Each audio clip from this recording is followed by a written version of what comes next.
Pour répondre du coup à ta question Kourag, en fait, le truc, alors pour t'expliquer un peu, ce qui s'est passé, c'est que durant mes années fac, en fait, à ce moment-là, je vivais en tant qu'homme, et ce qui s'est passé, c'est que j'ai croisé pour la première fois de ma vie des personnes transgenres, en fait.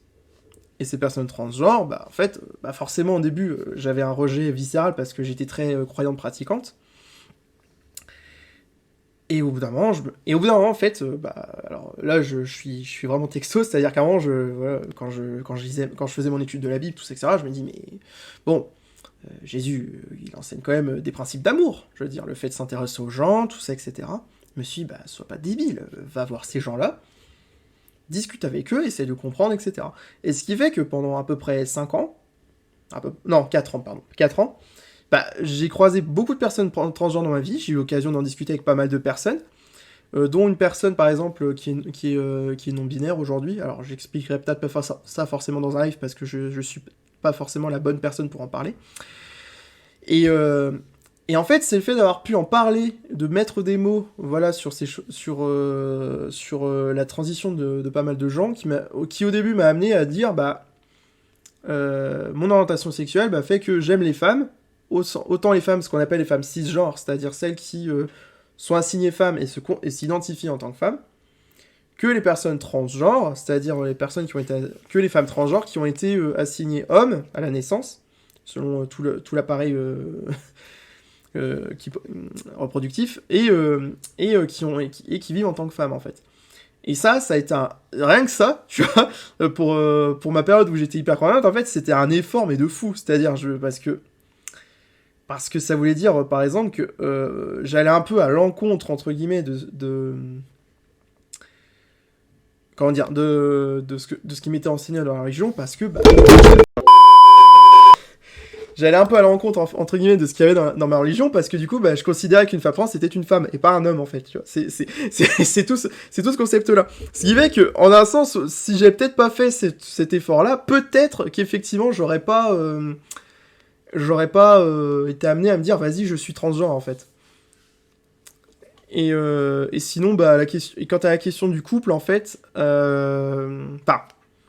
ce qui se passe, c'est que depuis non, j'ai jamais été en couple vraiment à proprement parler, en fait. C'est parce qu'en fait, il faut bien comprendre une chose, c'est que par exemple, quand tu es une personne transgenre ou homosexuelle et que enfin, LGBT du coup, et que tu sors de la religion, en fait, il y a plein de choses dont tu t'es préservé parce que t'étais dans une idée d'abstinence, etc. Du coup, tu dois apprendre sur le tas, en fait. Oui. Oui, c'est sûr que j'étais vraiment dans le côté en fait, j'étais dans le côté vraiment compréhension des autres, quoi, parce que dans la Bible en fait, il y a le côté aime ton prochain comme toi-même, etc. Donc si tu t'aimes toi-même, faut que tu aimes les autres aussi. Et c'est pour ça que du coup, je me suis dit, mais faut pas être débile, faut aller voir les gens, faut leur poser la question, tout ça, etc. Et honnêtement, en un sens, si je n'avais pas eu toutes mes années de pratique religieuse, je sais pas tellement si j'aurais accepté d'accepter ma transidentité, en fait, parce que je pense qu'il y a eu un côté comme ça, c'est-à-dire tous les principes d'amour que j'avais ont fini par me permettre de m'enseigner sur la transidentité et ensuite de m'assumer en tant que tel, en fait. Et du coup, pour finir en fait sur les questions du couple, en fait, comme je disais, c'est quand tu sors de la religion, généralement, en fait, ce qui se passe, c'est que t'as plein de choses que t'apprends sur le tas, quoi. C'est beau. Parce qu'en fait, par exemple, tu t'abstenais, tu vois, d'aller voir des filles, qu'en plus de ça, fallait que t'ailles voir surtout des filles, tu vois, qui étaient pratiquantes. Tu vois, t'as eu le côté comme ça.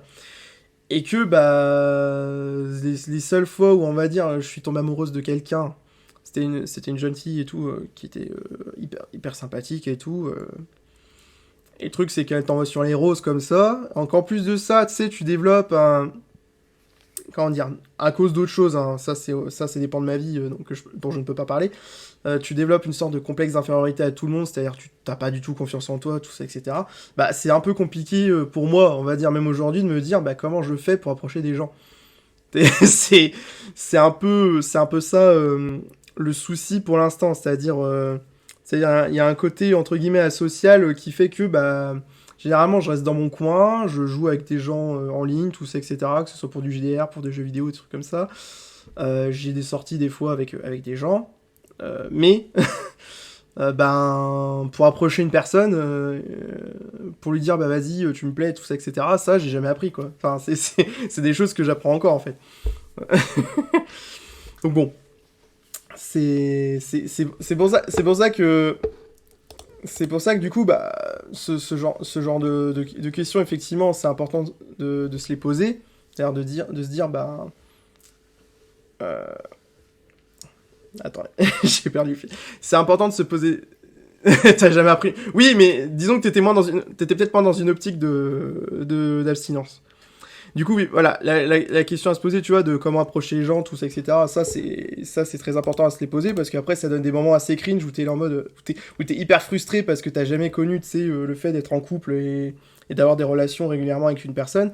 Et du coup, mais du coup, le truc, c'est que tu te dis, t'as l'air très cringe, tu sais, en te disant, ouais, bah du coup, je fais comment, tout ça, etc. Enfin, c'est, c'est assez compliqué de trouver le juste milieu. Moi, personnellement, je pense avoir trouvé une réponse toute simple, c'est le fait de, comment dire, c'est le fait de comment, c'est le fait de toujours aller voir dans des cercles, par exemple LGBT. Parce qu'il y a de fortes chances que je croise des personnes qui ont eu les mêmes problèmes les mêmes problèmes que moi au niveau relationnel, ou qu'au contraire, en fait, ils aient une vision des choses très différente, en mode, bah, parce que généralement dans les cercles LGBT, à part si t'es vraiment dans les milieux un peu à droite et tout, t'as toujours des personnes qui essayent de voir les choses sous un angle nouveau en fait, au niveau relationnel, c'est-à-dire d'aller moins dans le côté traditionnel, drague de rue, tout ça, etc. Et dire, bon, bah, en vrai, pourquoi est-ce qu'on poserait pas les questions directement en mode, bon, bah, tu me plais, est-ce que ça dirait de tenter quelque chose? Parce que c'est vrai que du coup, tu gagnes beaucoup plus de temps plutôt que de faire un jeu de séduction où tu risques de te créer des illusions et à la fin, ça